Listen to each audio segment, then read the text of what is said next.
Today, we explore storytelling in motion graphics.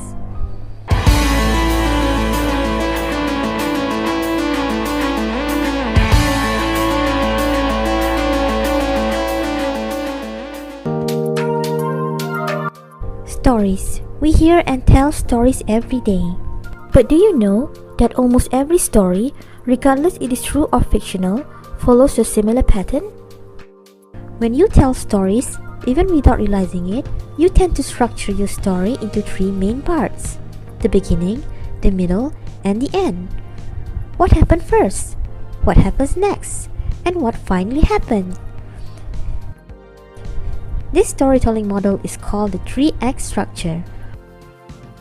When used effectively, the 3-act structure can help and guide you in building an engaging and immersive story. Remember, a story, also called a narrative, is basically a series of events. Stories can come in a form of fiction and non-fiction. While fiction consists of imaginary stories, non-fiction, on the other hand, are stories that are based on facts or real events. Whether you are crafting fiction or non-fiction, the 3-act structure has remained as a useful concept for storytellers.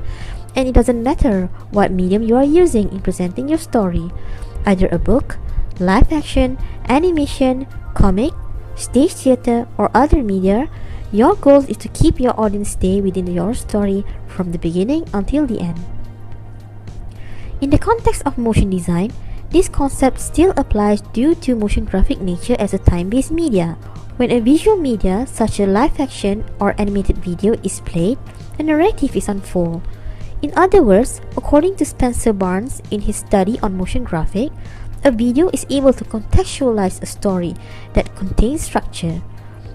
Although static graphics such as a photograph may also have a story to tell, it does that by capturing moments in time and displaying emotion.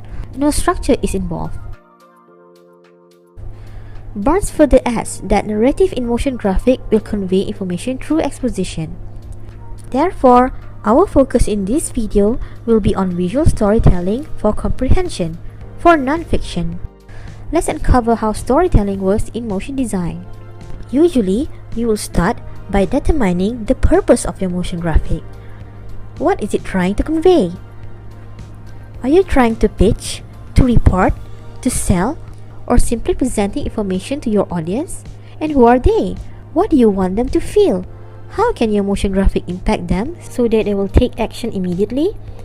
These are some questions to ask when trying to communicate with the target audience through your motion graphics. Once those are identified, it's time for you to structure your story. At the most basis, there are 4 storytelling elements you need to establish when structuring your narrative. They are your key message, the problem or conflict, character, and plot. For example, suppose you are forming a story where the aim of your motion graphic is to sell a client's product. At the beginning of your animated sequence, you may want to introduce a character. Perhaps this character has a similar profession with the user of the product so that the audience can identify with her. At this moment, you'll show her facing a conflict or problem. Make your audience care. At the middle of the story, you will plot how the problem keeps on affecting her. And you may add more events where she tries several solutions but no avail. Finally, in the climax, here comes your client's product to save the day. This is where you'll demonstrate how it could solve the character's problem. Your story ends with a call to action towards your client's product. Great! Now we have seen the simplest form of storytelling.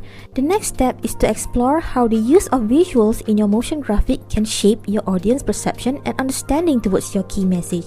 Stay tuned for that discussion in my upcoming video.